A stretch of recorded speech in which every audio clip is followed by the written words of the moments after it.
Hello, friends around the world. This is Will Barney from Maritime Global Services here with another global update here on Thursday, April 23rd, 2026. We've got some interesting things to share with you that have been transpiring over the last week. And as you can see, the title of this today's episode is Negotiate from Strength. We're going to be discussing some of the things going on with the Iran conflict, how it's affecting the world, how it's impacting many different countries around the world, and some of the things that are going on there that we think could come to a conclusion very soon. So we're excited to share some of these things with you. Buckle up. We've got a lot of content to cover. We'll try to get through it as quickly as we can so you can be about your day. But we'll get started with the slides here now. Starting with financial news, we had a hearing held this week in the Senate. This was Kevin Warsh was on display as he's being considered to be confirmed as the new Federal Reserve Chairman to take place on May 15th. We don't know if he'll be confirmed in time, but this is part of the process for his confirmation. And we have a little bit of dialogue that goes on here, setting up this video where Ms. Loomis of the Senate is asking him questions about crypto, how crypto might relate to the Federal Reserve and what he might do about that. So take a listen. I believe that digital assets should be incorporated into our financial industry so Americans have new investment opportunities and consumer protections. Senator, digital assets are already part of the fabric of our financial services industry in the United States. Yes. So there we have Kevin Warsh confirming digital assets are here to stay. They're not going anywhere. It's already a part of our system. I wanted to highlight that. I thought that was great news. Thank you, Watcher, for sharing that. C-SPAN had an interview that they conducted with a Wells Fargo CEO, and they asked him questions about the accessibility of the government and are they available to major CEOs of large companies like Wells Fargo.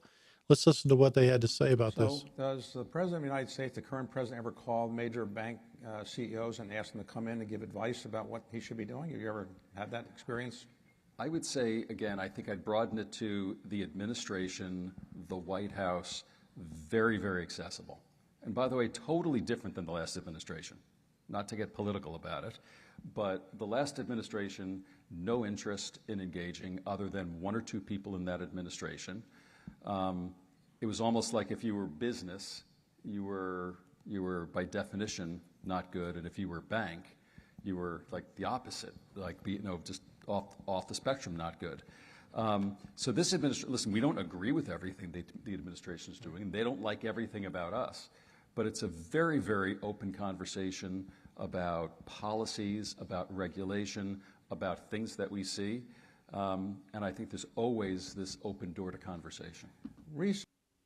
So it's good to see that the government, and particularly the administration of the Trump administration, is keeping an open door policy to many of these CEOs.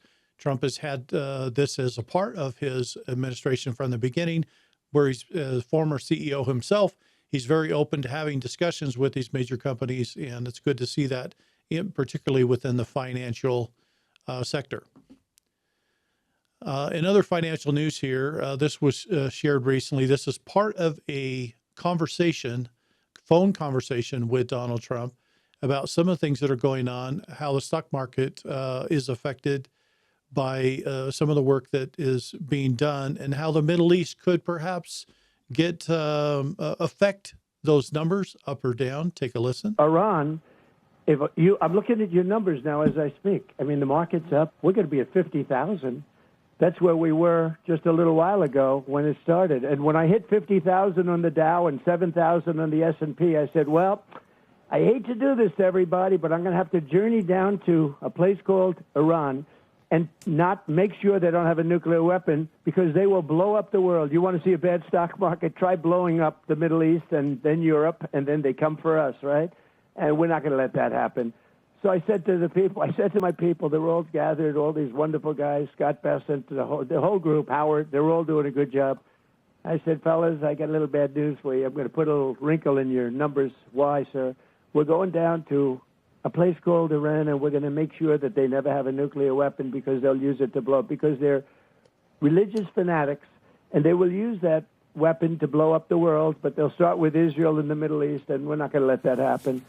And they said, wow, that's going to be bad. I said, yeah, it's going to hurt the market, and it's going to drive up the price of oil and whatever it is. But that's peanuts compared to what would happen if we let this happen. And I told them, 47 years other presidents wanted to do it. They never had the guts, the courage to do it. I said, we have to do it.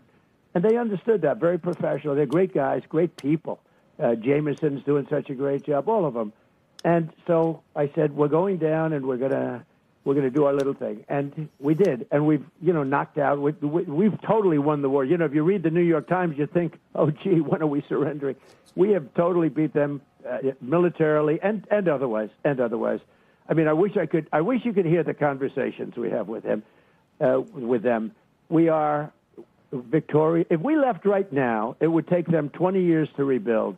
And they can't get the nuclear dust because it was obliterated by the B-2 bombers that went in. They never got the credit they should get. They've tried to get down there. We have cameras from Space Force on it all the time. They've tried to get down. They can't get down. That place was obliterated. They did such a good job. The left tries to make it, tries to demean all the time, like, oh, well, maybe it wasn't totally obliterated. It was, and they can't get it, or they would have tried to get it. But the fact is that we took this little journey, and if you would have told me that the Dow is almost, I'm looking at your thing, I mean, literally we're at 50,000. And if you would have told me that oil is at 90 as opposed to 200, I would be frankly surprised. And you know what is happening? Boats are finding other sources. They're going up to Texas and Louisiana. They're going to Alaska. They're going to other places. It's an amazing phenomenon. When there are problems, people find out how to take care of things. And the Strait's very important, but people have found out. I mean, you're taking a look. Look at your numbers right now. I'm looking at where the stock market's up, where it's, look at that, S&P. The numbers are what they were when we started this whole thing. I thought they'd be down 20% or down a very substantial amount. Even when it was down more a couple of weeks ago, I was surprised. I thought it would be down much more, and I thought the oil would be much higher. And I'm very happy to say that it wasn't. So very interesting comments from President Trump, of course, about the stock market. As you can see on the screen there, it did dip down. That bottom of the dip there was the end of March. And now it's already back up. As he said, it's S&P over 7,000. And the Dow knocking on the door of 50,000. What's interesting about this is I went back and looked at some numbers over the last 12 months. And what we found was that since Trump has taken office in this second term, that the markets are up 20% since he took office. Up 20%. That's never been done in 1 year ever in history. There's twice where it got kind of close at 15% in 2001 and another time in the 1960s, but nothing close to 20%. Phenomenal results. Very interesting what he's doing. And the markets seem to appreciate what he's doing as investors don't seem to be bothered too much by this Iran situation. We're going to get into the geopolitical part of the Iran situation. But it's interesting looking at the financial aspect here at the beginning, as it doesn't seem to be hurting the markets in the U.S. Too much. Now, we do have high oil here, and that's going to probably persist just a little bit longer, although it's already beginning to come off of its highs in that regard. Last July, we had the passage, in fact, it was signed on the 4th of July by President Trump, the passage of the Big Beautiful Bill, which provided various numbers of tax cuts and stuff for the people. I jokingly referred to the bill as the halfway to Nasara bill, but very fascinating. I want you to take a listen to what Senator Kennedy had to say about this and how it's actually impacting taxpayers and their financial condition right now within the country. Take a look. We passed a major piece of legislation that is just starting to take effect. It's going to impact every American. They came up with a new name for it because they didn't like the old name, but I kind of like the old name, so that's what I'm going to call it, the One Big Beautiful Bill. It is really breathtaking in its scope. and will be in its effect. We cut taxes. Right now, you don't take my word for it. Just pick up the phone and arbitrarily call some Americans who filed their taxes. They're getting money back.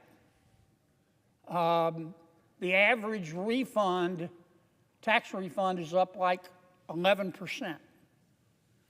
The average American who normally gets a refund and who's already filing is going to get an extra, what works out to be an extra $250 to $300 a month. So that's going to help them deal with the higher prices. We also extended the prior tax cuts from 2017 that were about to expire. We made them permanent. Anybody who voted against making them permanent wanted to raise your taxes by $4.3 trillion. We beat them back. We increased the standard deduction. Whether you get a refund or not, you're going to pay lower taxes because we increased the standard deduction. We gave Americans a larger child tax credit. We cut taxes for many Americans on Social Security. We cut taxes on tips. We cut taxes on overtime. We gave many Americans a deduction on the interest they pay for a car loan. Not everybody.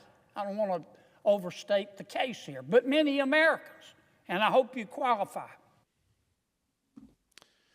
So a lot of things that he outlined there that are impacting economically the people in America.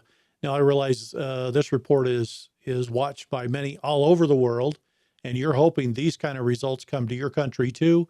We also hope that that comes to your country. And as Jassara moves across the world, you can, I think, expect many of these same type of results to come to your country and be affected there. One American News posted this, a little story about a document that was signed on Monday by President Trump activating the Defense Production Act to increase the oil production in America. Let's take a listen to it. This is pretty significant. President Trump signs a new memorandum aimed at boosting domestic oil and gas production. The memo signed Monday invokes the Defense Production Act, which allows the federal government to provide financial support and purchase commitments to fast-track the development of large-scale energy projects. It also waives certain statutory requirements to accelerate project development. Now, this new memorandum builds on President Trump's declaration of a national emergency, energy emergency, that is, which he made shortly after he took office last year. So this is pretty big because what they're doing is they're fast tracking not only the drilling and the operation of wells, but they're trying to get rid of the regulation and permitting process, the log jam there that's making it hard to get these wells online.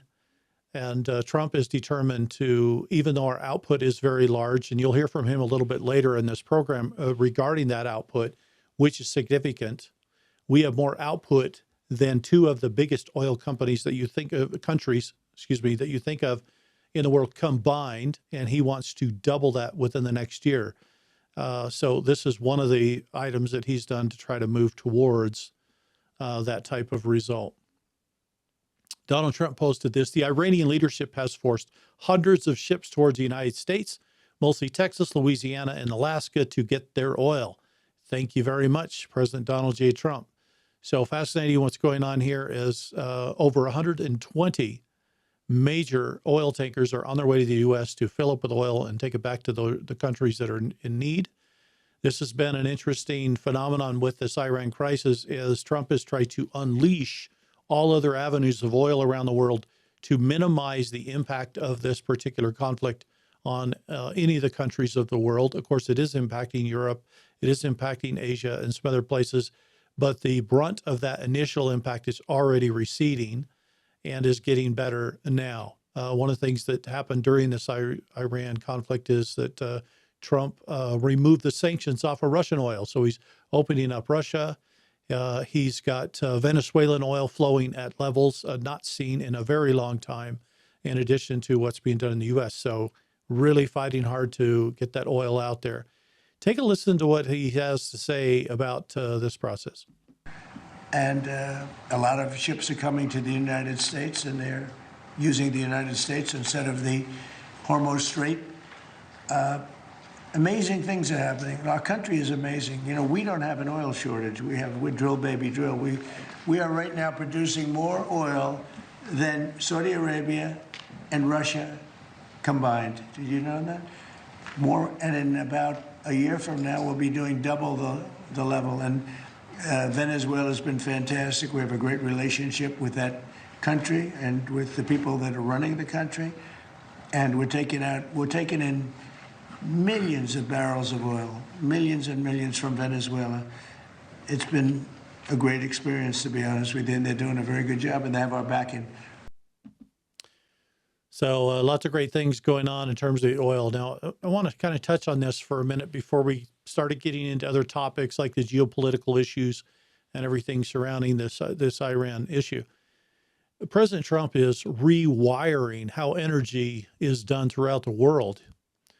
If you look at what used to be done, not only with the Strait of Hormuz, Iran's been crippling the world by saying, well, everybody's got to get their oil out of the Gulf states, Saudi Arabia, Iraq, Jordan, etc., and including Iran. And now Iran is blockaded. That's cut off, but the rest of the strait is open. So other countries can get their oil ships out of the Arabian Sea and through the Strait of Hormuz and onto their destinations, as long as they originated from those nations. So only Iran is actually blockaded at the moment. And the U.S. military has actually increased their minesweeping equipment. And so they're continually sweeping through all of the parts of the Strait of Hormuz to make sure that there is no more mines there that could cause a problem. President Trump has also initiated a direct order to the Navy. If there are any boats, and I think maybe he used that boats or vessels, regardless, that are mine-dropping vessels, to blow them out of the water instantly. No need to call me about it. Just take care of it. So this is a big thing that's going on there. Trump is going to end any of the holding hostage of international waters for various countries in the movement of their freight. So very fascinating what's going on here. Iran is put into a very difficult circumstance with their oil not being loaded and shipped every day. It has cut off $500 million a day of income coming to that country. This is crippling them very fast. In addition to that, their storage capacity is limited. They can only store so much oil before they have to shut wells down. The problem with shutting these wells down is that it goofs up the way the well is operating. You have brackish water and other intrusion that comes in when the well sits dormant, and you could try to restart that, but it's going to severely affect your capacity. There's no way you ever get back to the 100% level that you're at previously. This means the clock's ticking for countries like Iran, as they're going to have to figure out how to cut a deal in time to save their infrastructure. I do want to make one comment here, as we've seen Trump act in this process, is he has withheld bombing the oil infrastructure and the power plants to ensure that the people still have some infrastructure. It'll be interesting to see if the leadership actually takes advantage of this bit of mercy being granted to them to do the right thing and to cut a deal. I think they're kind of struggling, and I'll point that out here in just a minute. President Trump posted this: the Democrats are doing everything possible to hurt the very strong position we are in with respect to Iran. Despite World War I lasting 4 years, 3 months, and 14 days, World War II lasting 6 years and 1 day, the Korean War lasting 3 years, 1 month, and 2 days, the Vietnam War lasting 19 years, 5 months, and 29 days, and Iraq lasting 8 years, 8 months, and 28 days. They like to say that I promised 6 weeks to defeat Iran, and actually, from the military standpoint, it was far faster than that. But I'm not going to let them rush the United States into making a deal. That is not good as that is not as good as it could have been. I read the fake news saying that I am under quote unquote pressure to make a deal. This is not true. I am under no pressure whatsoever, although it will all happen relatively quickly. Time is not my adversary. The only thing that matters is that we finally, after 47 years, straighten out the mess that other presidents let happen because they didn't have the courage or foresight to do what had to be done with respect to Iran. We're in it. It will be done right. And we won't let the weak and pathetic Democrats, traitors all, and that's in all caps, who for years have been talking about the dangers of Iran and that something has to be done. But now, since I'm the one doing it, belittle the accomplishments of our military and Trump administration. This is being perfectly executed on the scale of Venezuela, just bigger, more complex operation. The result will be the same. In my first term, I built the greatest military our country has ever seen, including adding Space Force in my second term. I am properly and judiciously using our military to solve problems left to us by others of far less understanding or competence. Make America great again, President Donald J. Trump. This isn't the first time President Trump has called out media outlets for being on the complete opposite side of that. His most famous quote, I think, around the world is fake news. And again, he's saying that the news and media outlets are actually against the country and the success of the country. Very fascinating to see that. You could probably add other media outlets to that list, such as BBC and stuff from Europe, that are anything but Trump, regardless of the outcome. So the Trump derangement syndrome continues on. The Department of War posted this. Overnight, U.S. forces conducted a right of visit maritime interdiction and boarding of the stateless sanctioned MT Tiffany without incident in the Indo-PACOM area of responsibility. As we have made clear, we will pursue global maritime enforcement efforts to disrupt illicit networks and interdict sanctioned vessels providing military support to Iran. Anywhere they operate, international waters are not a refuge for sanctioned vessels. The Department of War will continue to deny any actors and their vessels freedom of maneuver in the maritime domain. So big stuff going on here. This particular boat and many others have been intercepted by the U.S. Navy, as many of them have been sanctioned, and they are exercising naval force, violent force if necessary, to stop these ships. Fox News had a little bit to say about some of the technology that's coming to the Gulf. And it's interesting as you take a look at some of this technology. This is advanced stuff that we've not seen in previous conflicts. Take a listen. The Pentagon is debuting a whole new technology, lasers. We've been conducting live fire tests aboard the USS Bush. They've been knocking down anything that flies. And the Bush will be in theater at any moment. By Wednesday night, we could see the return of major combat operations. The president says an extension of a ceasefire is very unlikely. The major sticking point is nukes. 970 pounds of 60% highly enriched uranium. What can you do with that? So that is enough material for, if you enrich it just a little bit more, for 10 to 11 nuclear bombs. The New York Times reports that American airstrikes, quote, crippled the Iranian nuclear program, and attacks have left their nuclear facilities in ruins, quote unquote.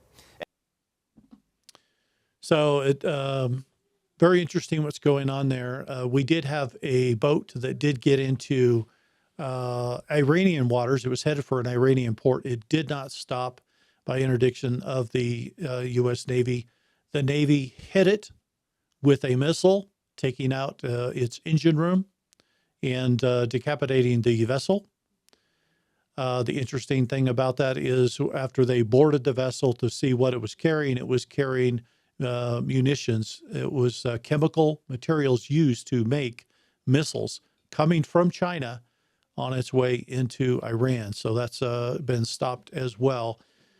This is bringing up some issues with regard to, is China helping or hurting the situation. Donald Trump will be there in a number of weeks on the 14th and 15th of May to have a discussion with President Xi of China. It'll be interesting to see what he has to say at that time. In regards to Europe and their reactions to the Iranian war, Trump said many things about his disappointment in NATO and the NATO nations and their response to his request for various assistance in this Iran conflict. As part of that, we have this little clip that has come out. This is Bill O'Reilly making some comments about NATO and perhaps what could be done here or not done in regards to that. And where does that place the European Union nations as they're part of NATO in regards to their relationship with the United States? Take a listen. Where do we go from here when it comes to our European allies? Does it just go back to the status quo after a betrayal like that? No, that'll never happen. I mean, NATO is pretty much through as far as Donald Trump is concerned. But remember, the Gulf states have nothing to lose here, nothing. They just want Iran out of there because Iran's been destabilizing them and causing them problems for decades. So it's not like they're stepping up with any kind of self-sacrifice. They're not. Europe is afraid of their Muslim population. That's a primary motivator in UK and to some extent France and Germany. They have so many now Wahhabists in the country, in their own country. They fear them. Gosh. It's like the London authorities feared the IRA. London feared the IRA because they could blow buses up at any time they wanted. That's what this is all about. The UK has lost total control of its own government. Sturmer cannot do anything. You cannot even mention a criticism of the Muslim world in England without being prosecuted. So they're afraid. Now, Trump, one thing he loathes are cowards. I mean, he's not a coward. And so after this is over, they'll have their meetings, they'll have their summits, but they will never have credibility with Donald Trump again, NATO. So very interesting as we see some commentary here from Bill O'Reilly about the situation. This is fascinating as I've had many conversations with various friends throughout European Union nations. And the largest concern, I would say, in part, is the breakdown of their culture, how the Islamic movement coming in has sought to take over the culture of Europe and fundamentally change it. And it's caused great concern as crime is up. Women are not able to be outside, certainly not after dark, alone. There's just safety issues that are going on there. So Bill O'Reilly makes some interesting points and probably not too far off the mark.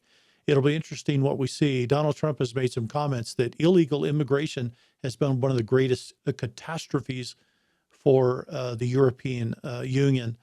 And I think we're beginning to see evidence of that, not just an opinion, but actual evidence that is causing great concern across the continent. So very fascinating. Thank you, Bill O'Reilly, for tuning in there.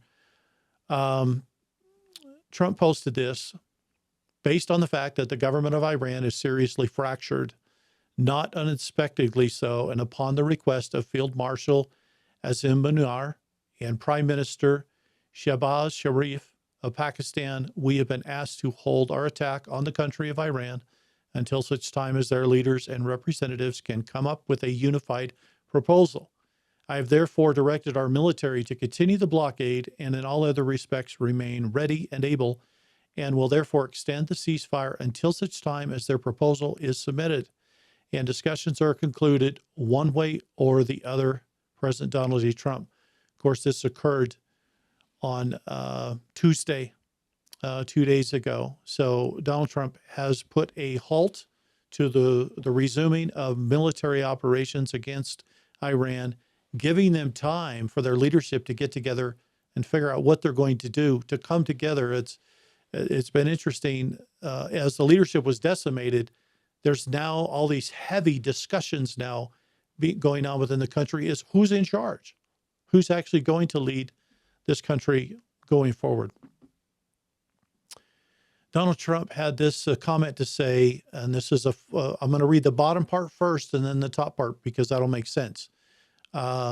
This is what he posted today, but yesterday he posted this. To the Iranian leaders who will soon be in negotiations with my representatives, I would greatly appreciate the release of these women. I am sure that they will respect the fact that you did so.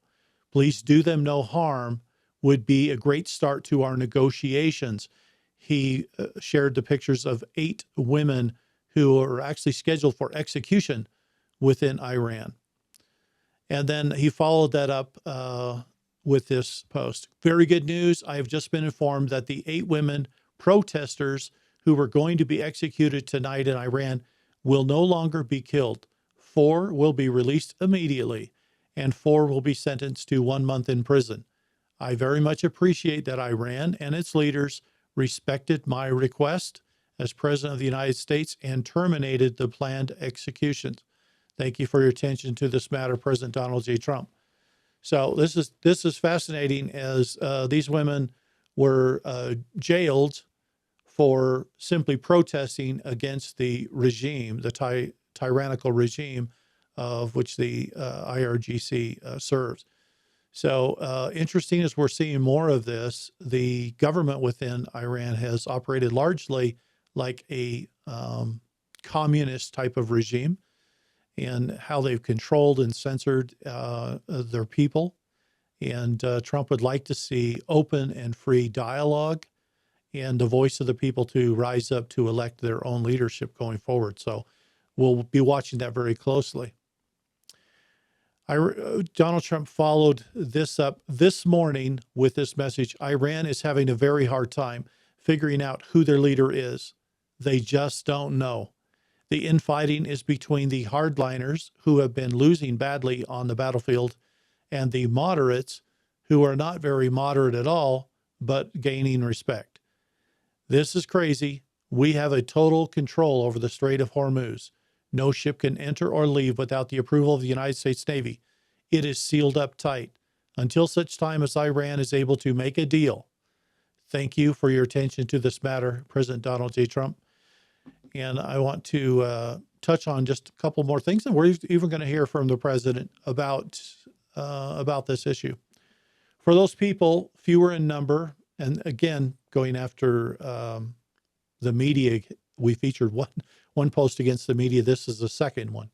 For those people, fewer in number now than ever before that are reading the failing New York Times or watching fake news CNN that think that I'm anxious to end the war, if you would even call it that, with Iran, please be advised I am possibly the least pressured person ever to be in this position. I have all the time in the world, but Iran doesn't. The clock is ticking. The reason some of the media is doing so poorly with subscribers and viewers is because they no longer have credibility. Iran's Navy is lying at the bottom of the sea. Their Air Force is demolished. Their anti-aircraft and radar weaponry is gone. Their leaders are no longer with us. The blockade is airtight and strong, and from there it only gets worse. Time is not on their side. A deal will only be made when it's appropriate and good for the United States of America, our allies, and in fact the rest of the world, President Donald J. Trump. Let's listen to what he has to say on some of this topic. Vietnam. How many years was Vietnam? I understand, sir, but how many years was your Vietnam? 6-week deadline, so well, I did my. I I took the country out militarily in the first 4 weeks. I took it out militarily. Now all we're doing is sitting back and seeing what deal. And if they don't want to make a deal, then I'll finish it up militarily with the other 25% of the targets. We've hit 78% of the targets that we've wanted to hit. We've knocked out their manufacturing. We've knocked out their missile production. We've knocked out their drone production. We've knocked out everything. In some cases, when I say knocked it out, 70, 80, 90%. It's amazing what we've done. So I've done that within that period of time that I mentioned, but I don't want to rush myself, because every story says, oh, Trump is under time pressure. I'm not, no. You know who's under time pressure? They are. because if they don't get their oil moving, their whole oil infrastructure is going to explode. You know what that means? Because they have no place to store it. And because they have no place to store it, if they have to stop it, something happens that only Len can explain. Something happens underground that essentially renders it in very poor shape, and you never recover fully. You can recover 50, 60%, but you can never have it like it is right now. And they have a matter of days before that event takes place. So I'm not under any pressure whatsoever. We've never had so much ammunition. Our ships are loaded. I call them locked and loaded. They're locked and loaded. They're ready to go. We have much higher quality equipment than we did when we first started the war, and or the military operation, whatever you want to call it. And they're coming to us. The problem they have is they are very disorganized right now. Well, now yesterday, and I was very pleased with this, 8 young women were going to be executed yesterday afternoon at 6 o'clock. And I asked them, call it a favor or call it just a moral request that they not be executed. And they came back with an answer that they won't be executed. They're going to release, it was protesting. 8 beautiful young women, very young women. And their pictures in the paper. And it's been a story for a little while. And I saw that and I said, let's see if we can save them. And it was very nice what happened. So they're not going to be, what they're doing is, as you know, they're releasing 4 of them very shortly, and they're going to keep 4 of them in jail for a period of 1 month and release them. So they won't be executed yet. So the pressure that he's putting on is coming from a position of strength. As I said, this episode is called Negotiate from Strength, and Donald Trump has all the cards. He has the strength in his situation. So this is keeping what used to be a terroristic threat in the world, causing all kinds of disruption in that part of the world through the Strait of Hormuz and other things, where they were charging tolls to get through international water. All of it's over. It's all over with, and he's wanting that done. So what does this do? What does this do to the world at large? If you look at the moves he made in Venezuela, and I'm going to touch on Cuba a little bit later, but Venezuela, there's help being given to make sure the cartels are taken out of Mexico. The Iranian situation, what do all of these countries tend to have in common? They tend to operate as communistic countries that control and oppress their people. And Donald Trump is eliminating this. He's eliminating that power. And this is putting pressure on the CCP.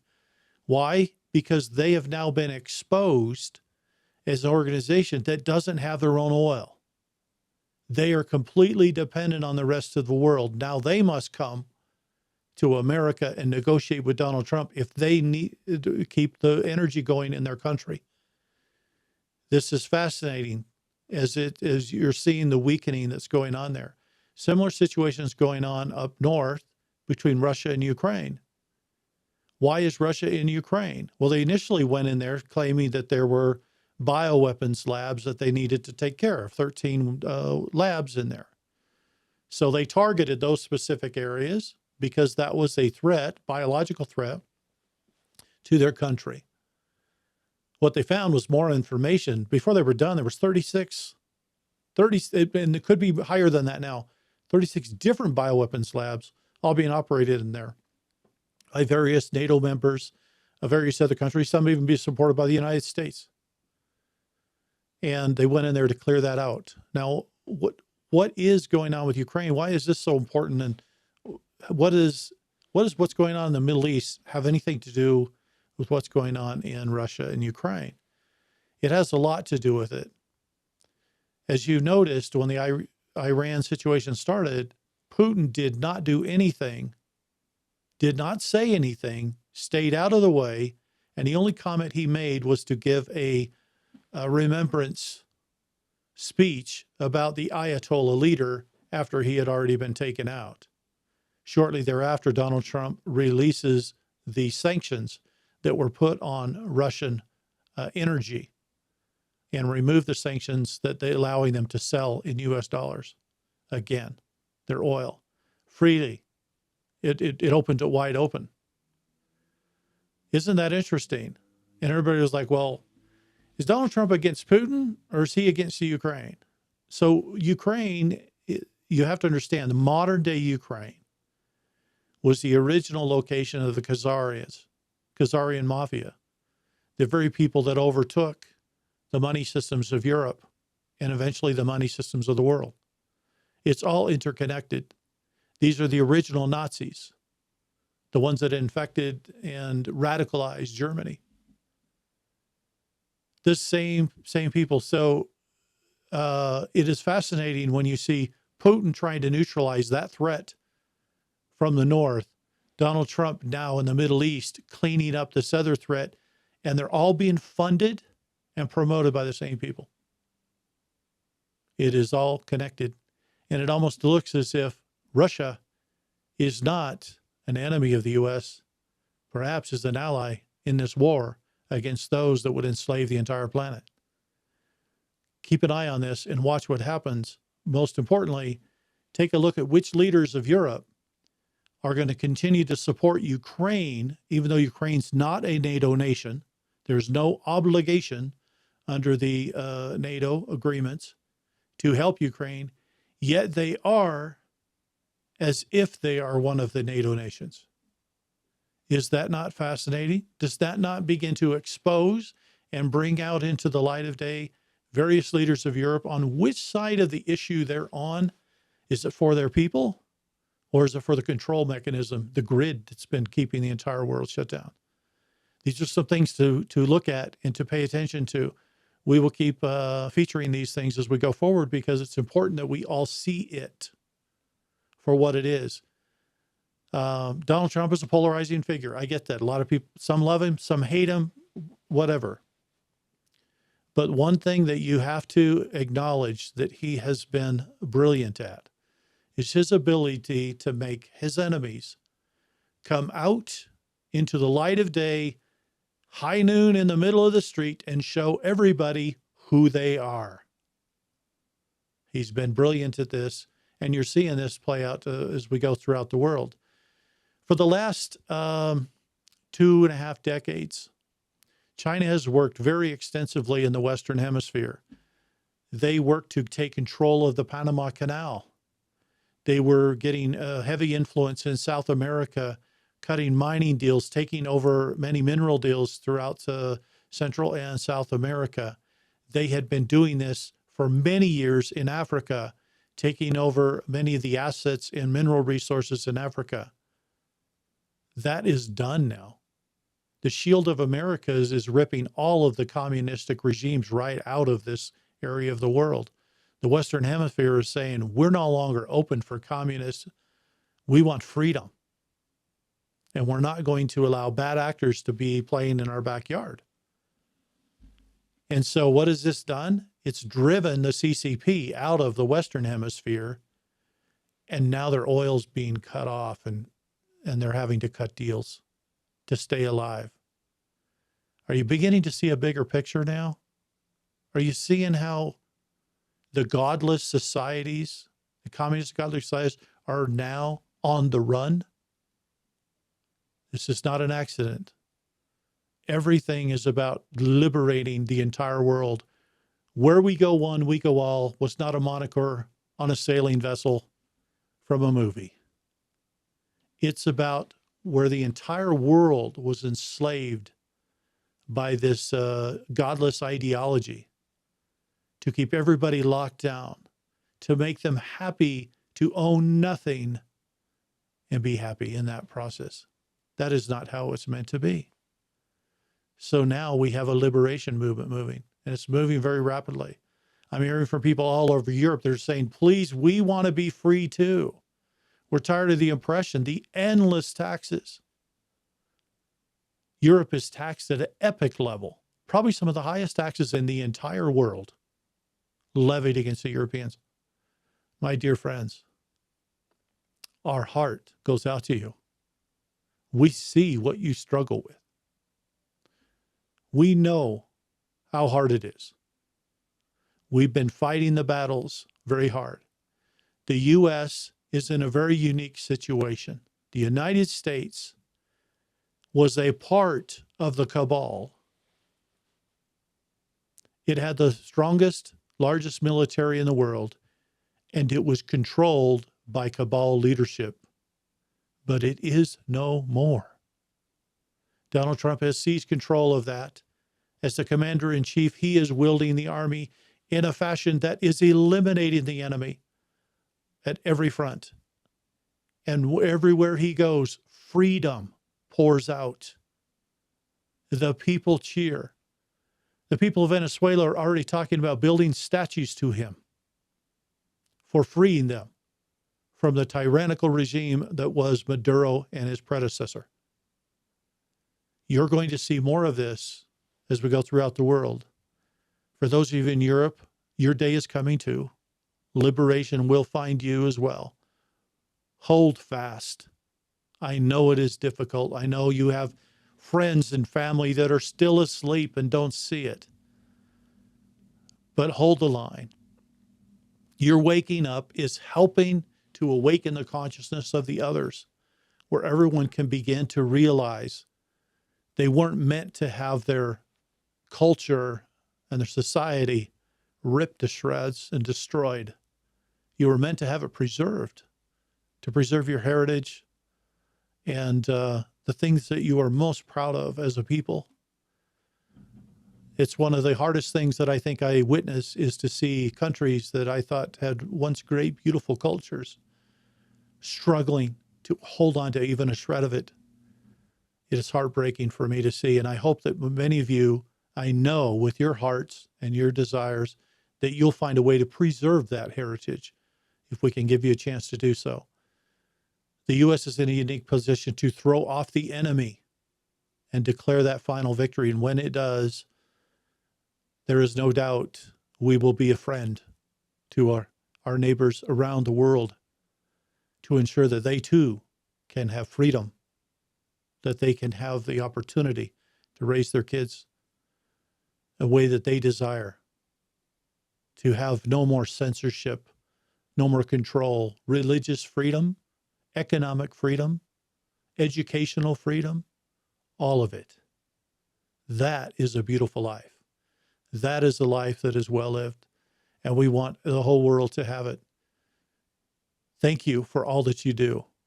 Every one of you that watch these videos and you share them with your friends and family, and that you have awoken to realize we do this together. When you share these videos, when you like, share, and subscribe, you bring this message to more people. You help more people realize there's good happening, that God is with us and will not abandon us in our time of need.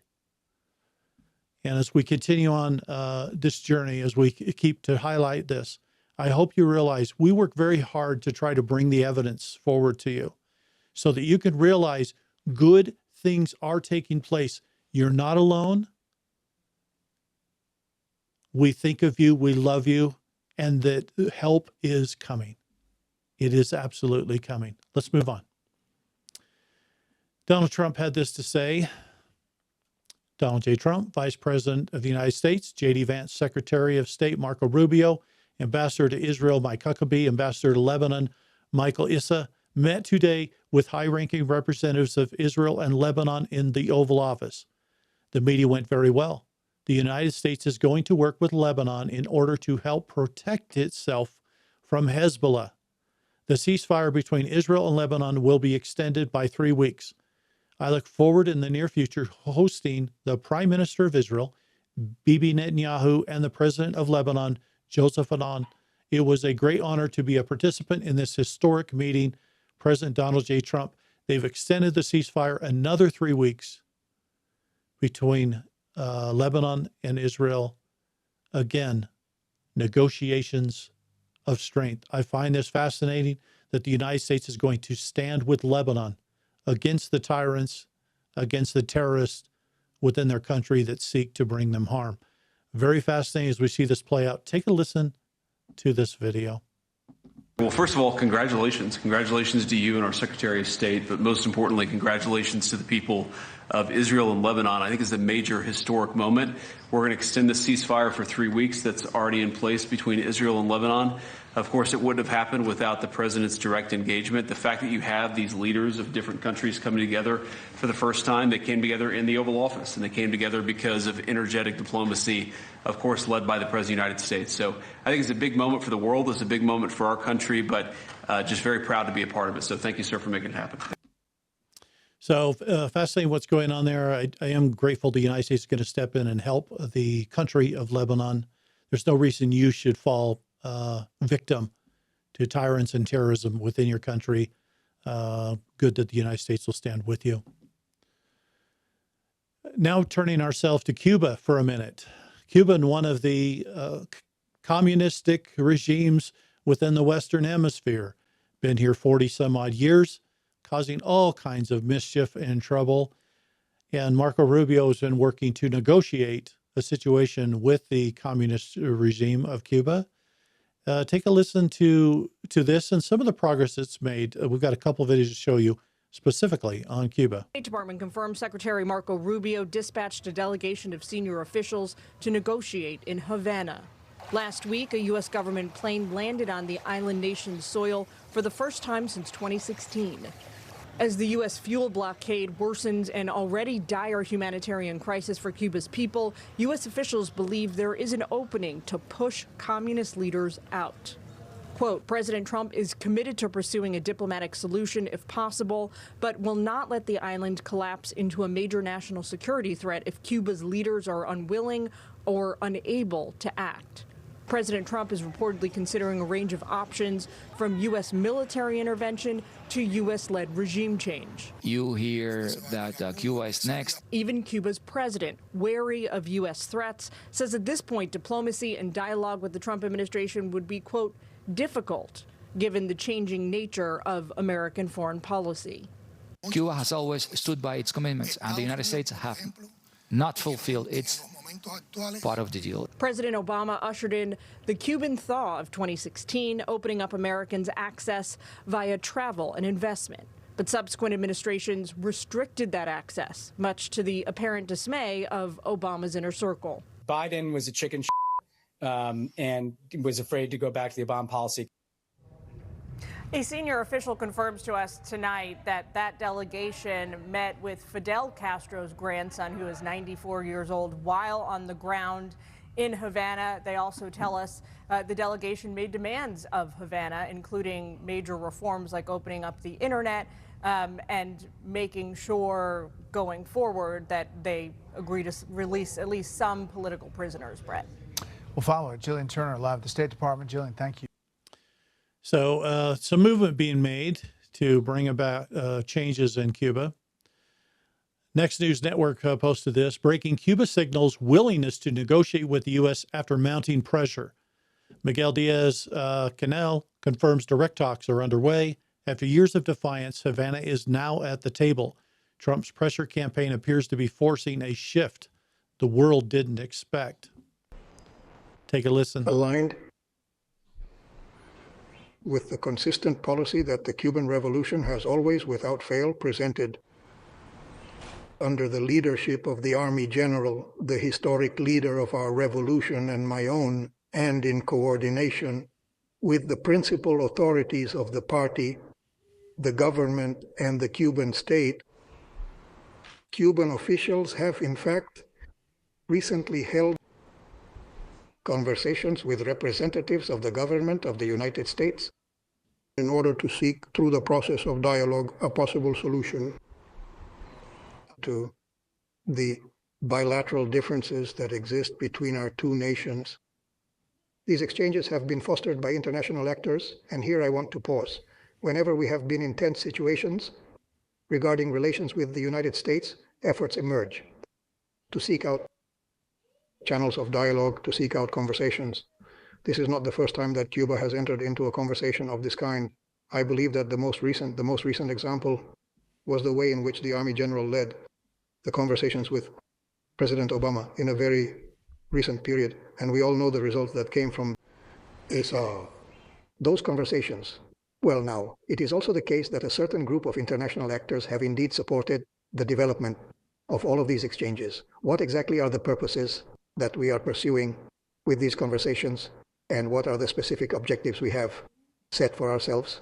Well, first of all, we must clearly determine which are indeed the bilateral problems that are in need of a solution. So what you're seeing is a softening among the leadership there in Cuba. I don't think they want to have a situation such as Iran on their hands where the U.S. is getting more forceful in this situation. We'll have to see what prevails from this.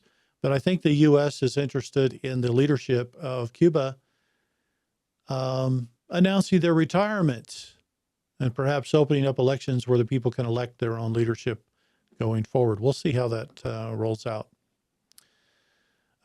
This is very interesting. This happened just today.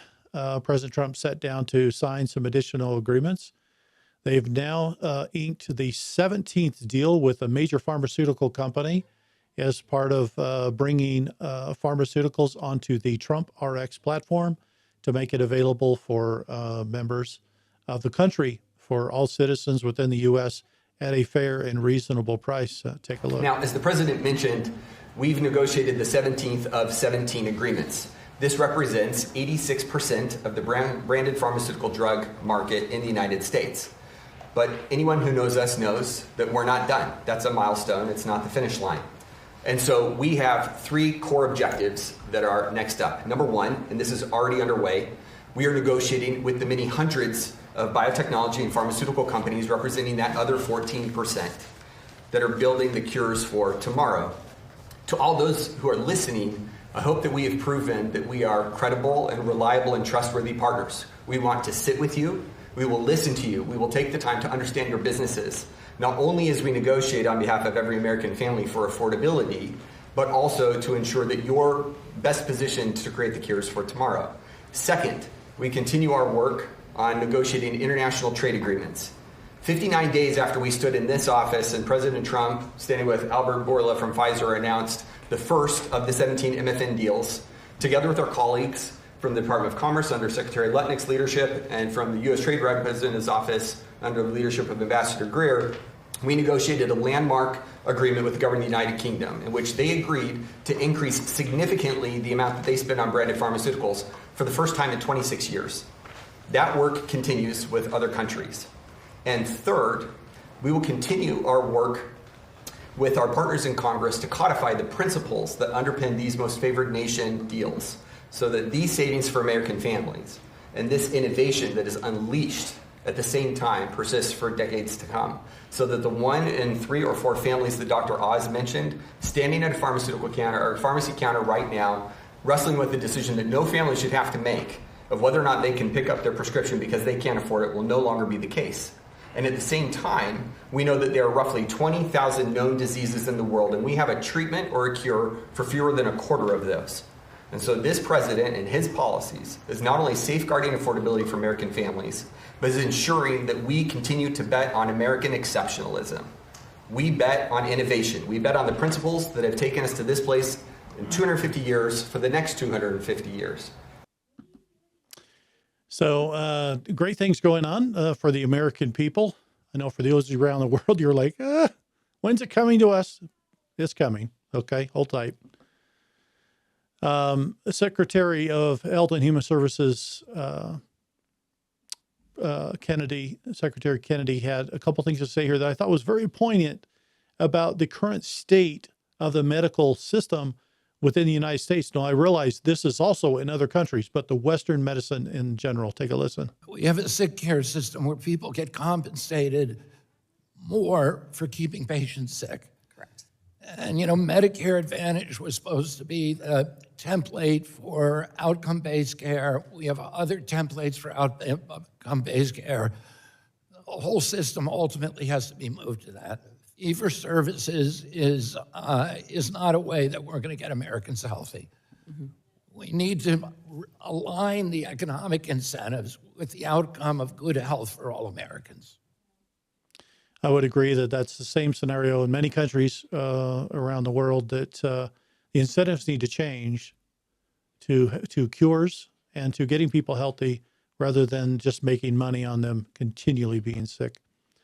In other news in the United States, we're going to go to the U.S. Department of Commerce now. Secretary Lutnick talking about some of the amazing things that have been accomplished over the last year.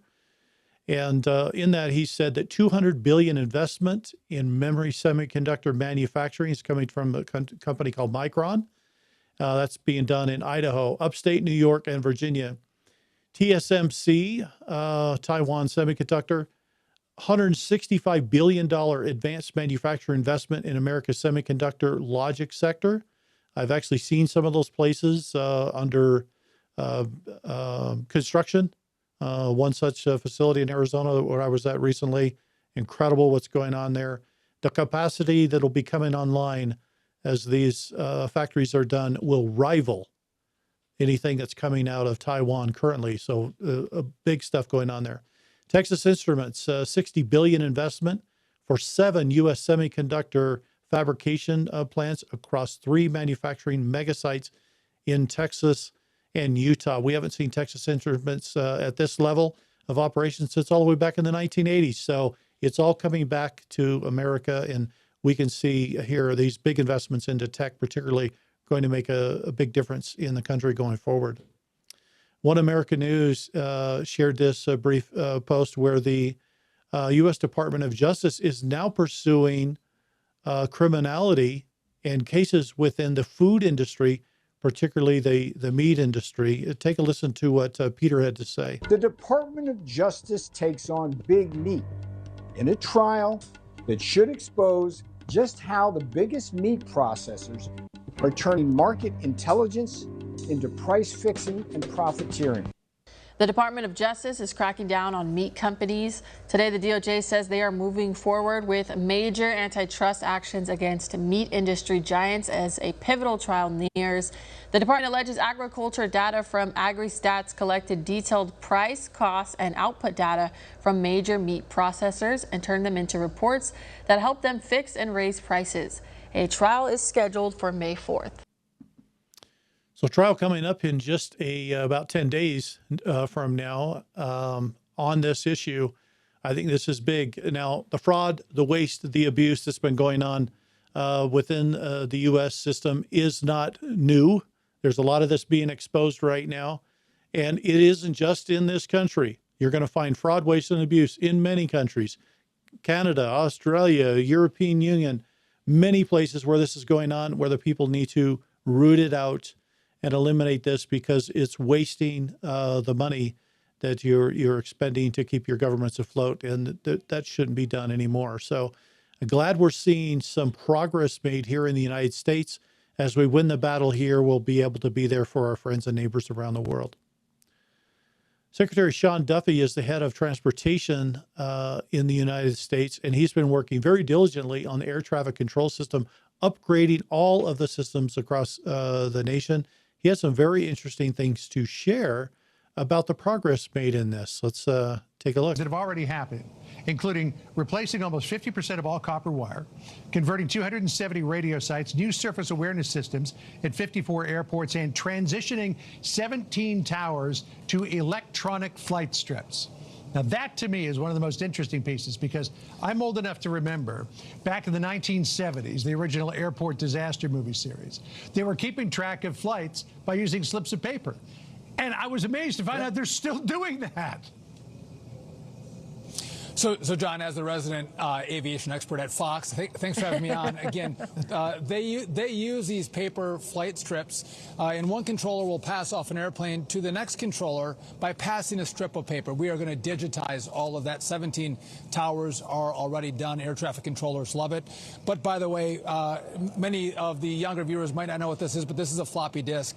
This runs the computer system in aviation, and the problem with what we face today at the FAA and DOT is that 25 years ago, and you're aware of this, John, was that the FAA promised with next gen they were going to get rid of all this old equipment and build it brand new.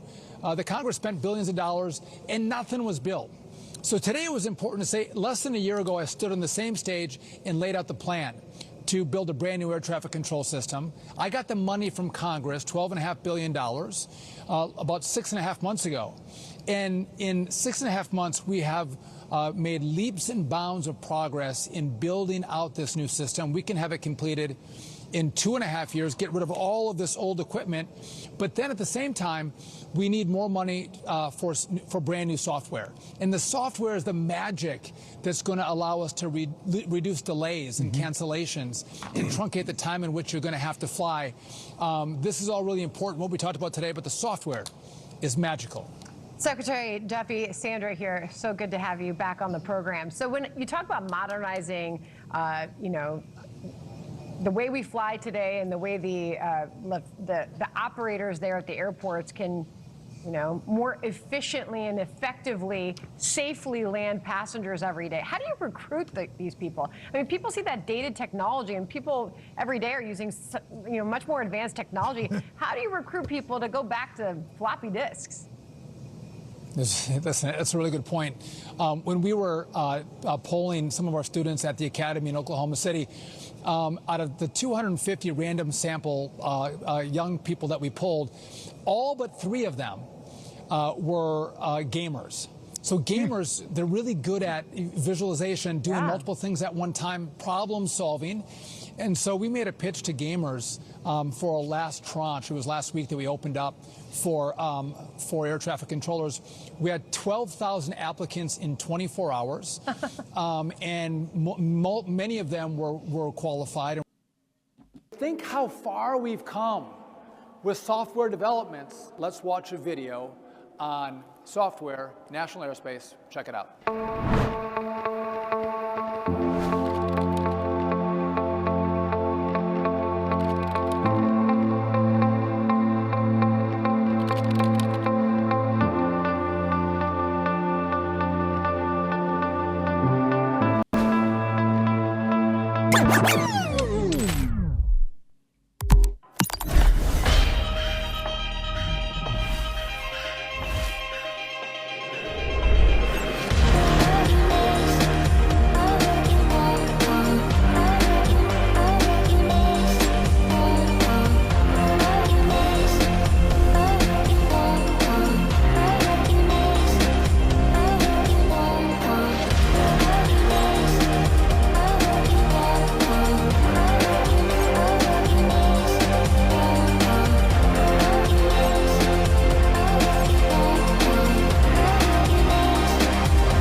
So big updates coming there for the air traffic control system across the U.S. This, of course, all of these updates and upgrades allow anything in the sky to be tracked from coast to coast.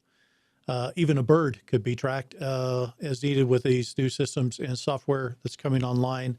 This is all part of what could be considered the big, beautiful dome, the Golden Dome, as it is. And it's great to see that it's already underway and that they've made great progress in this effort. Moving over to the Secretary of Energy, Chris Wright. He had some interesting things to talk about here about the movement of natural gas and bringing more capacity online just within the last year since they've begun this mission to bring more resources available to the American people, but also to others around the world as LNG's plants have been going into place, which is liquefied natural gas that can be put on ships and sent around the world. Under President Trump's leadership, we have put the department back on mission, delivering reliable, affordable, and secure energy for the American people. Let me highlight what that looks like. We have taken decisive steps to restore grid reliability. Using emergency authorities under Section 202C of the Federal Power Act, we kept critical baseload generation online after DOE analysis warned outage risk could increase up to 100-fold by 2030 due to supply shortfalls. This action and the market response to our action preserved 17 gigawatts of critical dispatchable generation for the American people. Hundreds of American lives were saved by these actions during Winter Storm Fern. Historic cold drove record heating and electricity demand. Dispatchable energy, natural gas, coal, hydro, and nuclear were the MVPs of the grid. In New England, at peak demand, hydrocarbons, hydro, and nuclear provided 95% of power. Wind, solar, and batteries combined provided 2%, less than burning wood and trash. The lesson: when reliability is on the line, dispatchable energy shows up. We have worked to establish American energy leadership globally. Since President Trump ended the previous administration's reckless LNG export approval ban, the department has approved more than 19 BCF a day of new export authorizations, which is more than America's entire capacity on Inauguration Day last January. So incredible. They've really increased the output of natural gas, particularly. BCF is billions of cubic feet. Very interesting number. So awesome to see the progress that's being made. America's becoming an energy superpower at an epic level, and they're on track with the recent things we saw earlier, like the Defense Production Act, to double debt capacity within the next 12 months. So very fascinating. In Washington, D.C., Secretary Doug Burgum, who is over the Department of Interior, that includes all the national parks and other types of facilities throughout America, he says, thanks to POTUS's leadership and investments made possible by the Great American Outdoors Act, along with the hard work of the National Park Service, the tidal basin is ready, ahead of schedule, and under budget to welcome record visitors for the America's 250th birthday. We now have information saying that many things are going to be ready for the 250th birthday of the nation, including a revitalization of the reflection pool, which we'll get to at the end of this broadcast. John Kennedy bringing out some major issues regarding voter fraud and how we can stop voter fraud. There's major things that need to be done to make this a deal. Primarily, there's a piece of legislation in the Senate right now called the Save America Act, and this gets rid of all the voter fraud issues that have been going on with mail-in voting and everything else. And we're still waiting for that to be passed the Senate. It has passed the House. We're waiting for the Senate to pass it and put it on the president's desk. But here's some comments from John Kennedy about that particular bill, particularly. If you want to restore people's confidence in elections, you do two things. We need to go back to an election day, not an election month. And we ought to require people to prove who they say they are in order to vote. Now, the SAVE Act does that in part. I will support tying the SAVE Act to the extension of FISA. I have said for 6 weeks we should attempt the SAVE Act through the reconciliation bill. Some of my colleagues think if we talk about the SAVE Act long enough, Democrats will give in. If you believe that, you're proof that human evolution is a slow process. Your Cocker Spaniel knows better. The Democrats are not going to vote for the SAVE Act. We're going to have to do it with Republican votes. The FISA bill is one option, but we also ought to attempt to do it through reconciliation, which we're in the middle of right now. So a lot of very interesting things taking place in this regard. I'm going to touch on John Solomon here in just a second. John has some interesting information to share that ties in not just with election fraud, but also with the attacks that were made upon the sitting president, Donald Trump, in his first term that made him less effective than he could have been, and how this is tying back directly to Barack Obama. And there's actually information being declassified right now that is opening the door wide open for what looks like prosecutions coming. Take a listen to what John had to say. We now know, as of this morning, with the new document that Tulsi declassified at our request and that I put out this morning, that the intelligence community unanimously assessed in January and February of 2020 that America's election infrastructure was highly vulnerable to foreign intrusions. And of all the things that they flagged, The most vulnerable were the voter registration databases, the very things that China and Iran just a few months later would hack. Now, why is that important? We've been sold the story that this was a secure election. It wasn't. We were kept from very important information during the 2020 election that identified these vulnerabilities. They could have been closed. There could have been greater offensive measures taken to make sure that the things that did happen, China and Iran hacking into the registration databases, China sending fake driver's licenses hoping they could get ballots that would vote for Joe Biden, those things could have been warded off with a more aggressive and assertive campaign. But instead, when the President Trump, did get briefed on this particular memo. Now, he didn't get briefed on the later intrusions by China, but he did get briefed on this memo. He told the people, there's a picture up on the website, you can actually see the meeting, all the president's men and women around the desk, in the Resolute desk in the Oval Office. He said, declassify this information, get it out to the public. According to Chris Porter, the officer who wrote this memo, who couldn't talk about it until today when it was declassified, the CIA and others thwarted the president's will, did not declassify that information, left the states, the state election systems, the secretaries of states, and others in the dark about the vulnerabilities that were going on. I think that's an extraordinary statement. And then later, when some of the vulnerabilities are exploited, and China does the driver's licenses, does the hacking into the thing. Iran hacks into one state and takes 100,000 voter IDs and starts using them in the election. They don't tell us. They keep us in the dark, and they keep telling us, and they force feed us a false narrative that it was a secure election. It wasn't. This is not the most explosive stuff that Tulsi Gabbard holds in her hands. She's working to declassify evidence that will show how many states were penetrated by China and what happened with the data. Keep in mind, as best I can tell, not a single state has been informed that China hacked into their voter registration data or got access to it through a third party or other means. That is a crime. 6 years later, that we don't know that these states haven't been able to effectively ward off against further intrusions, try to figure out what data was compromised. I do believe that John Ratcliffe and Tulsi Gabbard are going to drop those in May. I think that will be an extraordinary moment. That will be more important than anything that we put up to date on the election integrity stuff that we're reporting on. And I just want to remind everybody, in Great Britain, this happened in Great Britain in 2024. It was a national scandal for months.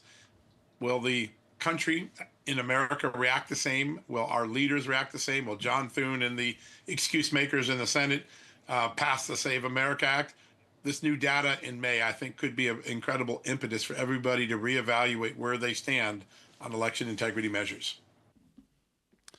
So this issue of election integrity is not just a United States issue. Obviously, we're featuring the United States here at this time. This is going on all over the world. Over 71 nations of the world, a lot of the European Union, most of the Western world has already been hacked. That means that the governments that you currently have that is in charge of your country are there fraudulently. They were not elected.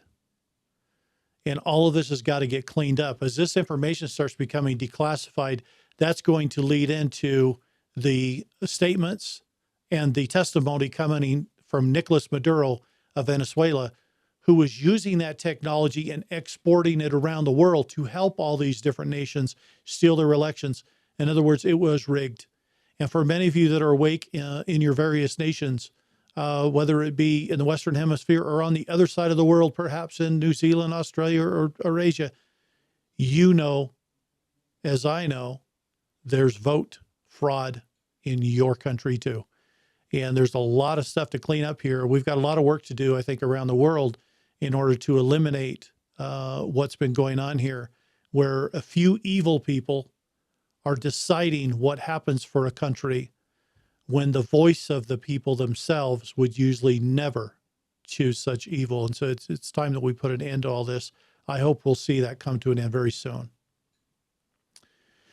John Kennedy had a message for Eric Swalwell. We featured a little bit of Eric Swalwell last week on our show. He is a disgraced representative who was caught in all kinds of compromising situations with many allegations of sexual misconduct against him. And John Kennedy, Senator John Kennedy, had a few things to say about Swalwell.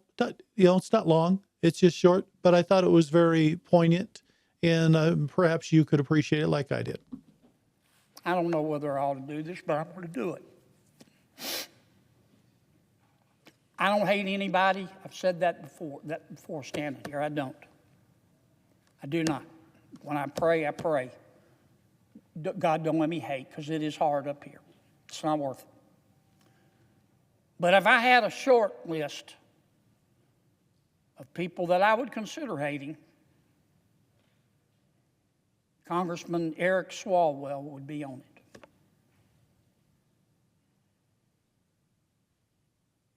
He has undermined the confidence of the American people in this body.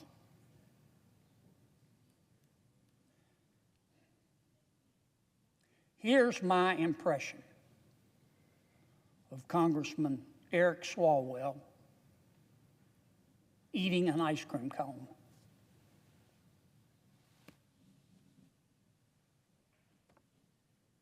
You know why I do that? Life is hard, but it's harder when you're stupid. And if you're going to be stupid, by God, you better be tough. This is no country for creepy old men. And Congressman Swalwell, he about to find that out. Karma may be slow, but it's almost always on time. So, thank you, John, for your comments there. I think many could say amen to his comments there on Swalwell. Swalwell's gone. He has officially resigned, so he is being replaced. He had to bow down out of disgrace, and perhaps we will actually see prosecutions against him, as there are many testimonies coming forward. So it's going to be interesting to see what happens in that guy's future.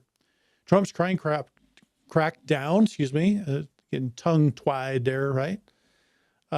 This is a year-to-date comparison over the previous year. So from, say, March, April of 2025 up until April of 26.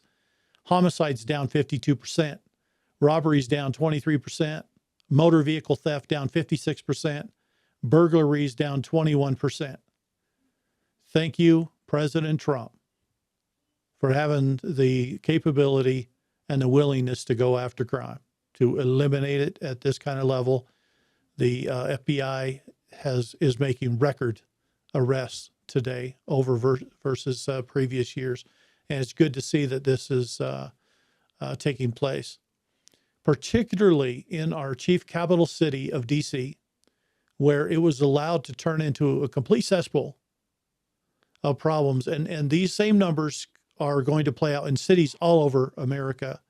But to see our capital city have this kind of reduction in crime is thrilling, particularly prior to our 250th birthday, where there's going to be many people in D.C. there for the celebration of our nation. And it's good to see that crime is under control. The National Guard is still on deployment in Washington, D.C. to assist the police force with this crime issue, and it is clearly working. As we get to the close of our podcast today, I wanted to share this one last message from Donald Trump. It's nothing earth-shattering for the world, but it makes a difference in our country and the events that are coming. And most importantly, he's trying to save the country a little money. And this is more than a little. It's actually a lot. Take a listen to what he has to say about some efforts being made to brighten up our capital city. I thought I'd bring up a subject of interest. I do a lot of this as president and try and save money. And one was the Lincoln Memorial Reflecting Pool, which everybody knows. That's where Martin Luther King made his great speech, and where others have likewise made great speeches and great events held there. It's very famous. It was built in 1922, and it's more than 2,000 feet long. It's 167 feet wide. It's very big. That's like taller than any skyscraper, 2,000 feet. And here's a picture of it. You probably recognize it. Right now, it's got no water in it because it was in terrible shape. It was filthy dirty, and it leaked like a sieve for many years. So I actually went with Secret Service and a group of people, and I took a look at it. One of the people with me was Doug Burgum, our great Secretary of the Interior. This comes under his purview, and he said, yes, we've had a lot of problems with it. It's not working. It hasn't worked for many years, and it's always filthy dirty. And I said, well, we're going to solve the problem. And they had bids to fix it. They were going to take the stone out, which was granite, very expensive, very thick, and replace it with stone. And it was going to cost $300 million. And it was going to take maybe more than 3 years. And I said, no, there's a better way of doing it. I said, what we're going to do is I'm going to call all 3 of these people that have worked for me in the past doing swimming pools. That's all they can do is a swimming pool. And I said, give me a good price. We can do it for maybe $1.5 million to $2 million as opposed to $300 million. We scrubbed the surface of the existing granite that's been there since 1922. We then grouted all of the granite, fixed it up, took about 2 weeks, and now we have a nice clean surface on which we're putting a industrial grade swimming pool topping. And they said, what color would you like, sir? It's called American flag blue. I said, that's the color I want. I want American flag blue. It'll last for 40 or 50 years. There'll be no leaks. There'll be no anything. It'll look gorgeous, beautiful. So it's a story in business. And here's the difference, because somebody said, well, sir, but wouldn't it be a better job? I said, no. This is a much better job for much less money. It will look far more beautiful than it did in 1922 when they built it, much more beautiful. So we built it in much less time for much less money. But I don't mean much less. I mean numbers that nobody can even believe. So it's $1.5 million versus 300. It's 2 weeks versus more than 3 years. And that's just the way it is. Thank you for your attention to this matter. Thank you, Donald Trump, for all that you do for the nation. It looks like this project will be ready to go for the nation's birthday. There'll be fresh, clean water in the reflecting pool, ready for visitors from around the world to come and help celebrate with us. 250 years of a nation is a big deal. I don't know if any other country, any other government that has existed that long in history. Is that not amazing? That a constitution inspired by God with natural God-given principles could hold together a country for this long of a period of time. And we hope it goes for many, many more years. And we hope that these same types of principles come to your countries around the world, that you'll have an opportunity to participate in freedom, self-expression in every way possible, whether it be with your family, your education, with your employment or your business, with your medical freedom, with religious freedom. We want all to be able to worship however they desire. And the most important thing is that we provide an opportunity for all to participate where there is not any control or coercion that is forcing anyone to do anything contrary to their natural beliefs and desires. Hope that these updates and are helpful for you. Next week, we're looking at possibly doing 2 next week. There's actually talk that one might be a live broadcast with a Q&A section where many of you can ask questions. That is still being tossed around our team. I don't have a for sure on that, but we will be going to more than one a week. Coming up, I believe that's going to start next week. We'll see how it rolls out. Everybody's doing the best that they can to get this information out so that you have what you need. We hope that this has been helpful for many of you. We love you. We appreciate the work that you're doing. Here at ENA Global Services, we are here for you. We want to help you achieve your humanitarian desires and goals, to make a difference in your community, in the place where you live, that you can make it better, that we can build heaven on earth together, and that we can do it in a way that is meaningful and is supportive of our friends, our family, and those around us in our communities. From all of us here at Enid Global Services, we wish you a most wonderful weekend. May you be blessed and honored in the work that you do. Thank you for standing on the ground of truth, the rock of truth that will see us all to beautiful and better and brighter future. Thanks, everybody. Have a wonderful weekend. We'll see you next week. Okay? Thank you so much. All right. Bye-bye.